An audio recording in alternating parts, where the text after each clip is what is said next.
கீதம் 32ஆம் அதிகாரம் அதனுடைய 8வது வசனத்தை வாசிப்போம். நான் உனக்கு போதித்து நீ நடக்க வேண்டிய வழியை உனக்கு காட்டுவேன். உன்மேல் என் கண்ணை வைத்து உனக்கு ஆலோசனை சொல்லுவேன் என்று சொல்லப்பட்டிருக்கிறது. ஒரு பிறந்த குழந்தையை பார்த்தீர்களானால் அது தன்னுடைய தாயின் பார்வையிலே கவனமாய் பார்க்கப்படுகிறதாயும் அது கண்காணிக்கப்படுகிறதாயும் இருக்கிறது. அந்த குழந்தை என்ன செய்கிறது, எங்கே போகிறது, எங்கே இருக்கிறது என்று சொல்லி அதனுடைய தாய் கவனமாய் பார்த்து கொள்கிறவர்களாய் இருப்பார்கள் காணப்படுவார்கள். அது அந்த தவறான வழியில் போகாதபடிக்கும், அதே போல் தீமையில் ஈடுபட்டு விடாதபடிக்கும், தவறான காரியத்தை எடுத்து அதனுடைய வாயிலை போட்டு விடாதபடிக்கும் அதை எச்சரிப்புடன் மிகவும் கவனத்துடன் பார்ப்பார்கள். அதை கையிலே தூக்கி எடுத்துக்கொள்வார்கள்.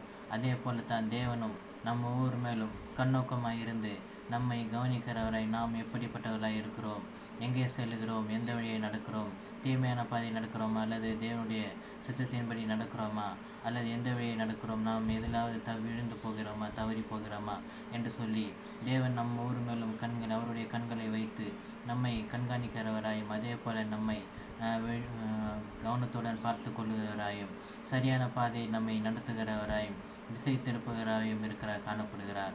ஒருவேளை நாம் தவறான பாதையிலே போகும் பொழுது அவர் நமக்கு ஆலோசனை கொடுத்து போதித்து நம்மை வழி நடத்துகிறவராயும் தவறான பாதையில் போய்விடாதபடிக்கு, பாவத்தில் விழுந்து போகாதபடிக்கு, இச்சையான காரியத்தை ஈடுபடாதபடிக்கு நம்ம ஊருக்குள்ளும் இருந்து பரிசுத்தாவின் பேசுவது மூலியமாக நம்மை திசை திருப்புற மனம் திரும்பச் செய்கிறார் காணப்படுகிறார்.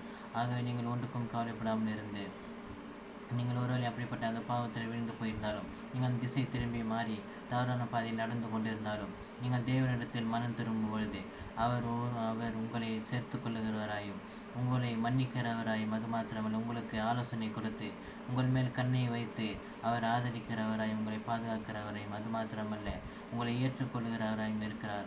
ஆகவே நீங்கள் ஒன்றுக்கும் கவலைப்படாமல் இருந்து தேவனிடத்தில் வாருங்கள், தேவனிடத்தை சார்ந்து கொள்ளுங்கள், தேவனுடைய சித்தத்தின்படி செய்கிறவர்களாயும் தேவனுடைய பாதையிலே நடக்கிறவர்களாயும் இருங்கள். ஆமென். God bless you. கர்த்தர் உங்களோடு ஆசீர்வதிப்பார்.